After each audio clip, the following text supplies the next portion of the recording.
దేవుడి బిడ్డలని నమ్మారు. తమ బిడ్డకు ఆరోగ్యం బాగుపడుతుందని ఆశపడ్డారు. వారి భక్తి మరొకరికి ముక్తిగా మారింది. నమ్మి వచ్చిన వారిని నట్టేట ముంచారు.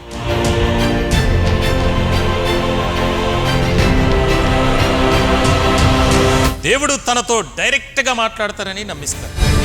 రోగం ఏదైనా ఆపరేషన్లు లేకుండా ప్రార్థనతో నయం చేస్తామని చెబుతారు. అవే జబ్బులు వారికి వస్తే మాత్రం డాక్టర్ల దగ్గరకు పరిగెట్టి ఆపరేషన్లు చేయించుకుంటారు. పాపకు జబ్బు చేసిందని చెబితే ప్రార్థనతో తగ్గిస్తామని చెప్పారు. దేవుడు మిమ్మల్ని ఊరు వదిలి వచ్చేయమన్నాడని నమ్మించారు.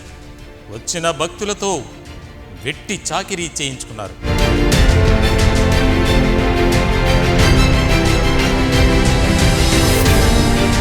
లక్షల్లో అప్పులు చేయించారు. అవసరం తీరాక పొమ్మన్నారు. గట్టిగా అడిగితే మీకు మాకు ఎలాంటి సంబంధం లేదని తేల్చి చెప్పారు. నడి రోడ్డుపై కట్టుబట్టలతో నిలబెట్టారు. అడిగితే ఎదురు కేసులు పెట్టి వేధిస్తున్నారు. దేవుడి పేరుతో దగా చేసిన ఆ మహా కిలాడి పాస్టర్ రౌతు పరంజ్యోతి, ఊరు పెద్దాపురం.